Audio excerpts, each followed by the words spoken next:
And now back to Insights on Leadership in Life with your host, Roberta Pickett. Hi, and welcome back to Insights on Leadership in Life. Thanks for staying tuned in with us. We're talking about healthcare this evening, and we are here with Marv Hampton and Kim Vagt, and I am your host, Roberta Pickett. So we were just talking before the break about leadership and what it takes to be a leader and some of the things that make it work. I loved how you said, Marv, that I don't do anything. I just, tell them what my vision is and they do it.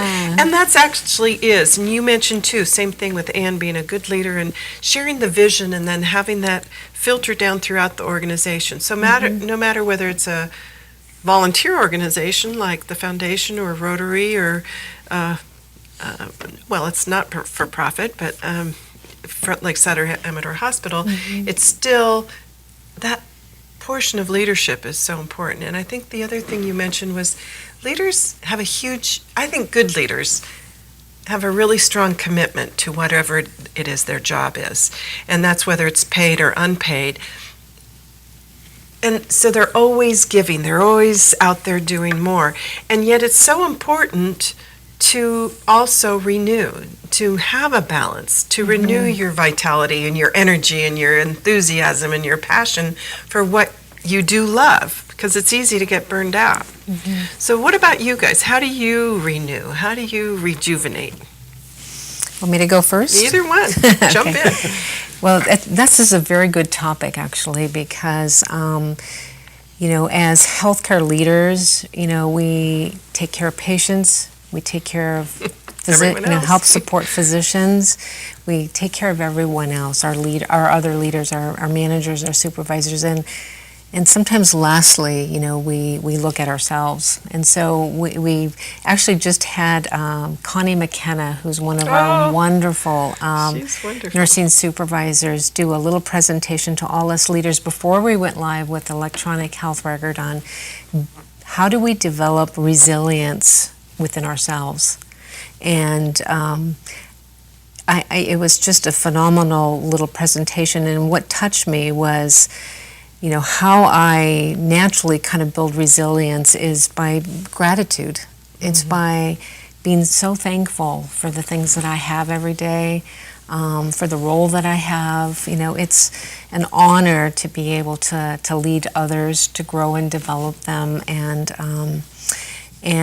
so every day I think about everything that I'm grateful for, and then I get great pleasure in doing random acts of kindness. Oh, I love that. So that's what helps me. They say that when you're in a state of gratitude, you can't hold negativity. That you can't have both in that same moment. So being in that state of gratitude is very powerful to eliminate some of the stress or the frustrations. It's just hold that place. What about you, Marv? Well, I totally agree with Kim about the feeling. I'm kind of I don't want to say professional volunteer because I'm an amateur. Well, you sort of are. But, you volunteer a lot. I do. Wonderful volunteer. Since we've moved up here, I've been on the Arts Council. I did 6.5 years on the Jackson Planning Commission, 5 years on the Board of Hospice, 5 years on the Board of Operation Care, and now 4 years on. So what's Rotary's motto? Service above self, I do believe. But it's. You do that. That was a good topic because sometimes somebody will, a relative of mine will say, not my wife, will say, why are you always doing all that stuff? It makes me feel good. Yeah, it does. A long time ago I ran out of, I don't need an attaboy, I like the feeling of helping. And I think every member of our foundation board, if I had to describe them, I would say they're dedicated people, dedicated to making a positive difference in our community, and that's what drives us. We have a good, solid hospital to be proud of and to work for, and I like the feeling I get when I know I've helped or made a difference in somebody else's life. And it's nothing more than that.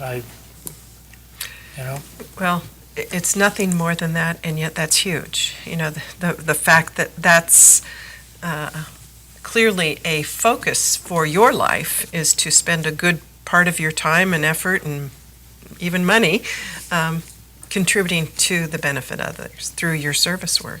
And that's very commendable. And I know you're not alone, and we have an incredible community in terms of all the people that give and give continuously of time and money. It's interesting. Yeah, it amazes me. Mm-hmm.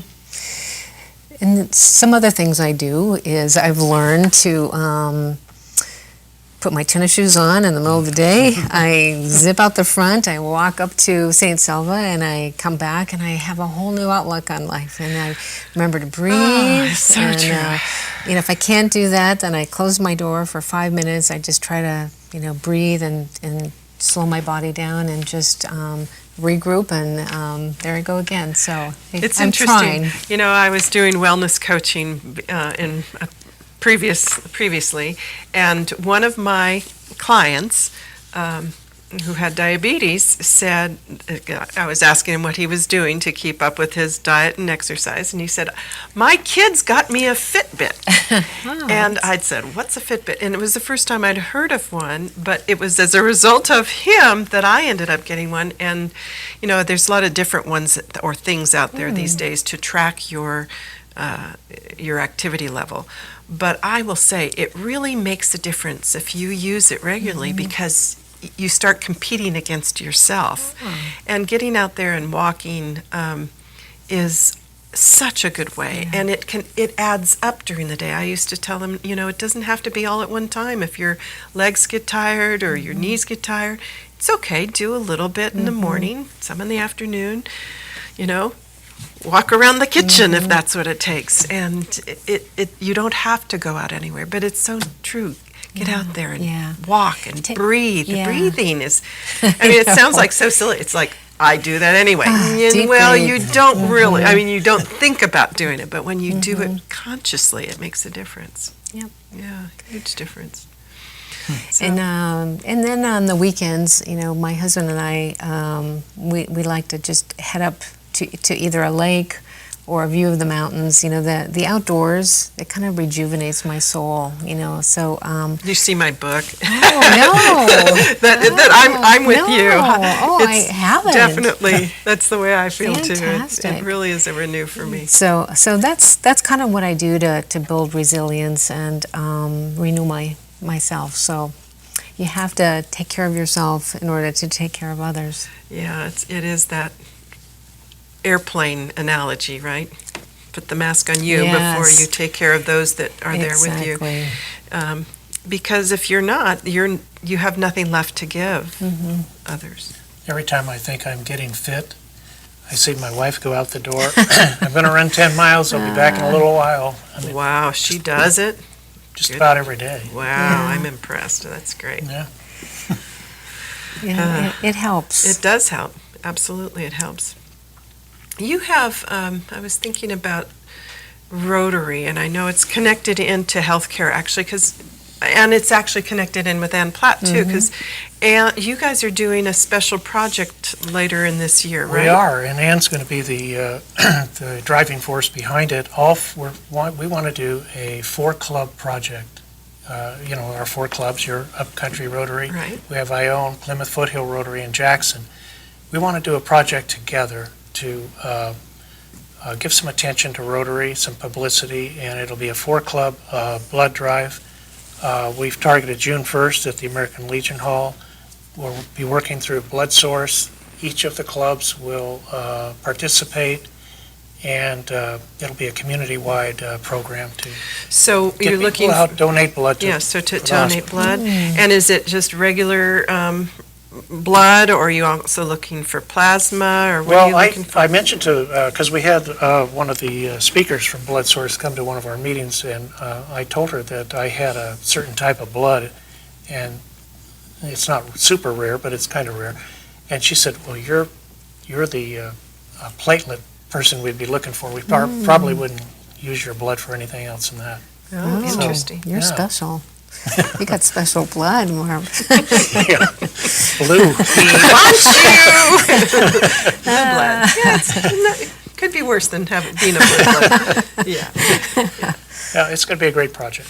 Yeah, it's really good. And I'm, again, it's being aware of health care and taking care of yourself. When we're sick, what do we need? Oftentimes, or an accident, you need that blood to replenish. And it's a gift we can give. Mm-hmm. It's a gift almost anybody can give to others. It's a great thing. Good project coming up. I'm looking forward to that. Yeah.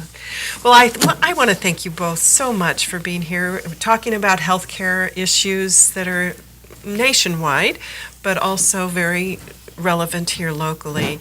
And you've been great. Kim Vagt, Director of Ancillary Services from Sutter Amador Hospital, Marv Hampton, Sutter Amador Hospital Foundation, new chairman. Thank you for being here, and thank you for the work that you do in the community. It's great. Thank you for inviting us. Yeah, thank you. You're welcome, very welcome. I hope to have you guys back. Okay. Yeah. And thank you to the community out there who's watching this evening, to TSPN, for allowing us this opportunity to share with you insights on leadership in life. Thanks, and have a great evening.